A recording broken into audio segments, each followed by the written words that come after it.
오늘은 연구할 코드 3차시입니다. 오늘은 배열과 함수, 재기함수를 배울 예정입니다. 먼저 배열부터 살펴보도록 하죠. 배열은 변수들의 집합이라고 보시면 됩니다. 변수를 초록색이라고 했을 때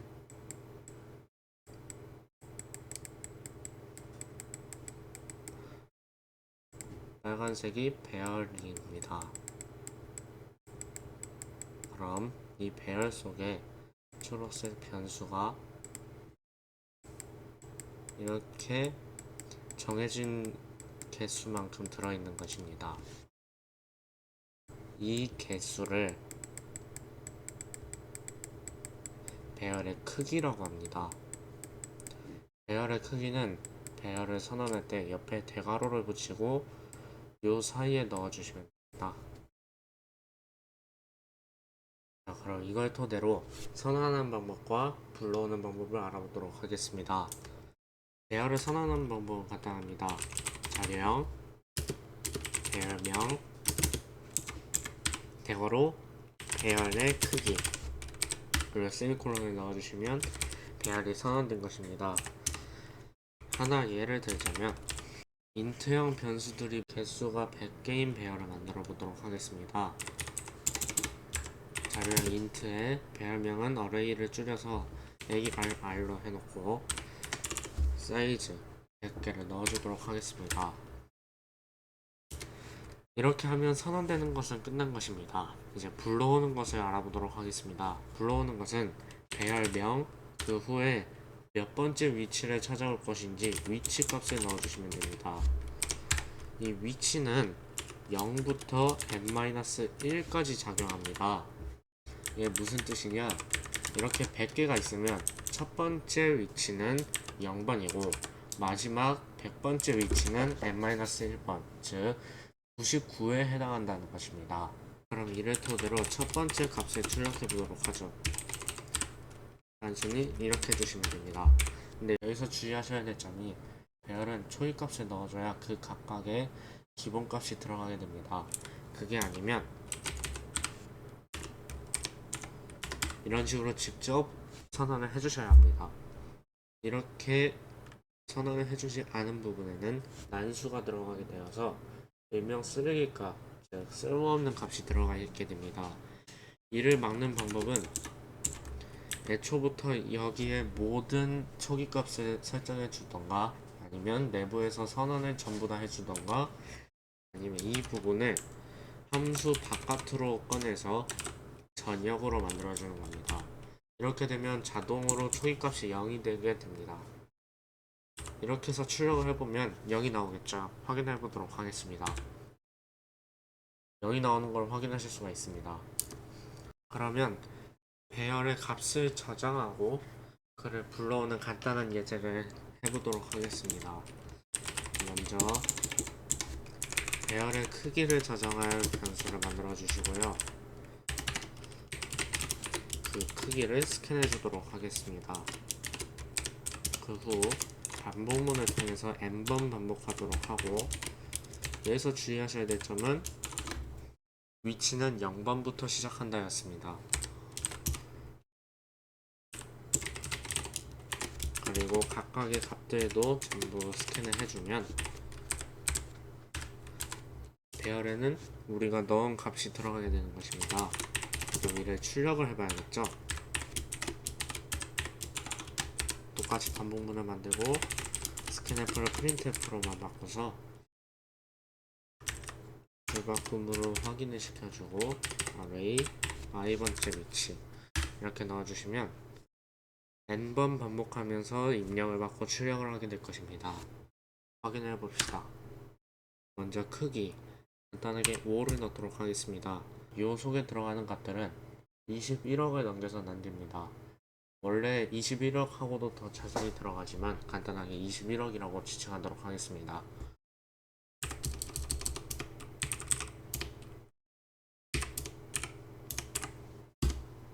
그럼 우리가 입력한 대로 똑같이 출력이 되는 것을 확인하실 수가 있습니다. 를 변수 하나에 넣고 다시 출력하는 방식으로 사용하셨다고 생각하실 수도 있는데, 그러면 이 상태에서 제가 만을 입력하자마자 바로 만이 출력이 돼야 정상입니다. 그래서 이건 배열을 사용한 거라고 보실 수 있죠. 이렇게 배열을 사용해 봤습니다. 그럼 이제는 함수를 알아보도록 하겠습니다. 함수는 특정 A 코드가 있을 때,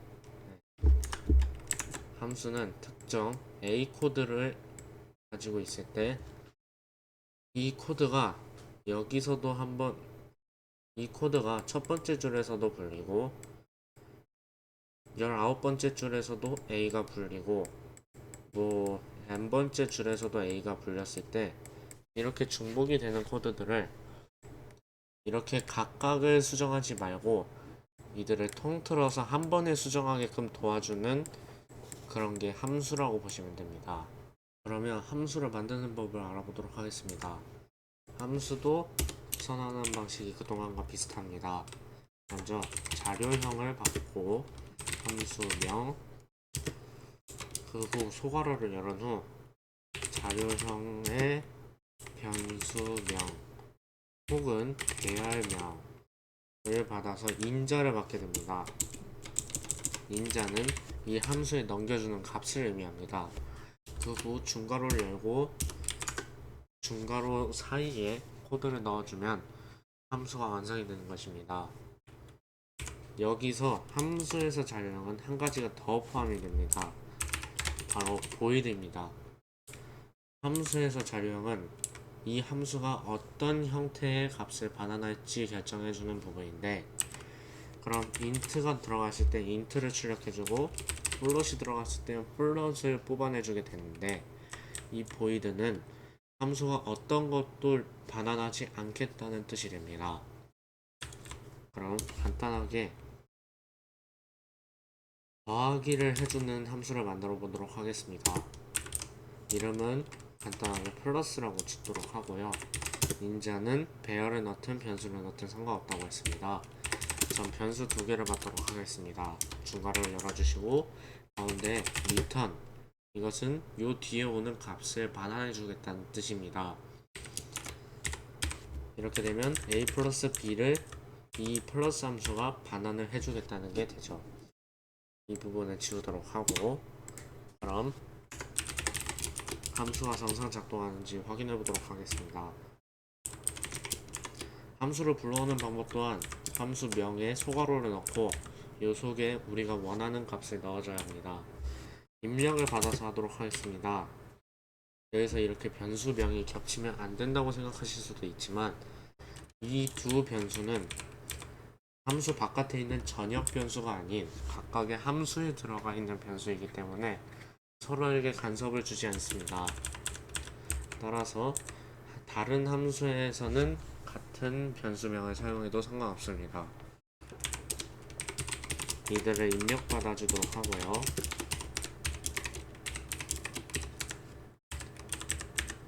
플러스에 a와 b를 넣어주도록 하겠습니다. 이후 출력을 해보면 1 더하기 5는 6, 이런 식으로 정상 작동하는 것을 보실 수가 있습니다. 이처럼 함수는 간단하게 쓰이지만 여러 개로 중복되는 코드들을 한 번에 수정해서 불러올 수 있는 장점이 있습니다. 이것을 예를 들자면 이렇게 12번째 번호에 들어갈 때도 A, B를 넣어주기만 하면 정상 작동이 되고요. 나중에 들어가더라도 똑같은 코드가 작동이 되게 됩니다. 근데 내가 여기서 코드를 추가하고 싶다. 그럼 return과 중괄호 사이에 코드를 넣어주시면 되겠습니다.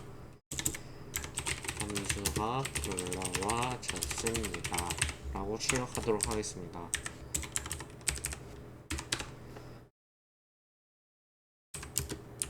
함수가 처음 불러와졌고 또 불러와진 걸 확인하는 방법은 일단 제일 처음에 한 줄이 불러와졌고 두 번째 줄 불러와졌고 세 번째 줄 불러와져서 총 3번이 출력되게 된 것입니다. 한 번만 출력하게 하면 이렇게 불러와진과 동시에 값이 반환되어서 우리가 그 값을 출력해내고 있는 모습을 볼 수가 있습니다. printf가 아니더라도 여러가지 식을 만들어서 사용하실 수가 있고요. 여기에 전역 변수가 있다고 했을 때 이 전역 변수를 함수 안에서 수정을 해줄 수도 있습니다. 여기서 n을 a로 바꿔주었잖아요. 그러면 여기서 n을 불러오더라도 이 n은 a가 되게 되는 것입니다. 단 물론 플러스가 위에 있었을 때 얘기겠죠. 이럴 때 a가 0이 되죠. 이럴 때 n이 a가 되겠죠. 왜냐? 안에서 n을 a로 바꿔주었기 때문입니다. 이렇게 해서 배열과 함수를 배워봤습니다. 그럼 함수를 조금 응용한 형태인 재기 함수를 배워보도록 하겠습니다. 재기 함수는 일직선에 함수가 있을 때 이 함수 속에서 또 함수를 불러오고 속에서 또 함수를 불러오고 또 함수를 불러오다 원하는 조건이 만들어졌을 때 요 밖으로 나오는 구조를 말합니다. 다시 말해서 반복을 시켜주는 구조이죠. 이 구조는 함수 내에서 함수를 부르는 것이기 때문에 생각보다 간단합니다. 이 속에서 이렇게 만들어 주시기만 하면 A, B가 무한히 반복되게 됩니다. 이거를 멈추는 코드를 한번 제작을 해보도록 합시다. 저는 B가 0이 되었을 때 멈추도록 하겠습니다. 플러스가 계속 거듭됨에 따라서 B는 마이너스 1을 해서 B가 0이 될 때까지 가게 되겠죠. 그럼 이곳에 조건을 만들어 주셔서 B가 0이라면 return 0, 0을 반환하겠다. 이렇게 하시면 B가 0이 되었을 때 그 앞에서 불러온 요 부분에 0이 반환이 되고 또 그 앞에서 부른 부분에 0이 반환되고 이런 식으로 무한히 오고 그 후에 정상적인 코드가 실행되게 되겠죠. 이처럼 반복의 역할도 할 수 있습니다. 재기함수의 예제를 하나 더 들어보도록 하겠습니다.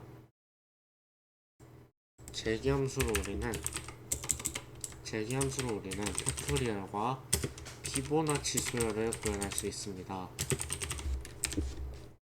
이게 무슨 말인지 이해가 잘 안 되시는 분들을 위해 설명을 해드리도록 하겠습니다. 팩토리얼은 n 팩토리얼이면 n 곱하기 n-1 곱하기 무한히 곱해오다가 이렇게 1까지 곱해주는 공식을 n 팩토리얼이라고 합니다. 그리고 피보나치 수열은 토끼 수열이라고도 잘 알려져 있는데요. 1, 1, 2, 3, 5, 8, 13 쭉쭉쭉쭉 나갈 텐데요. 여기서 우리는 규칙을 찾을 수가 있습니다. 바로 요 위치에 있는 값은 앞에 두 개의 합이라는 것인데요. 2는 1 더하기 1이고 3은 1 더하기 2이며 5는 2 더하기 3, 8은 3 더하기 5, 13은 5 더하기 8이 되는 것입니다. 이처럼 피보나치 수열에서 n번째 값은 n-1번째 값과 n-2번째 값을 더해준 것과 같습니다. 이것을 반복문을 통해서 만들 수도 있지만 우리는 재기함수를 통해서 만들어 볼 것입니다.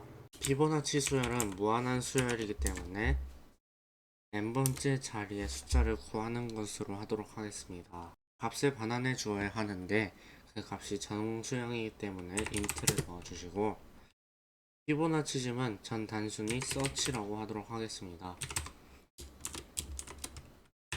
그리고 몇 번째 자리까지 간다. 그 목표치가 요 n에 저장이 되게 될 것이고요.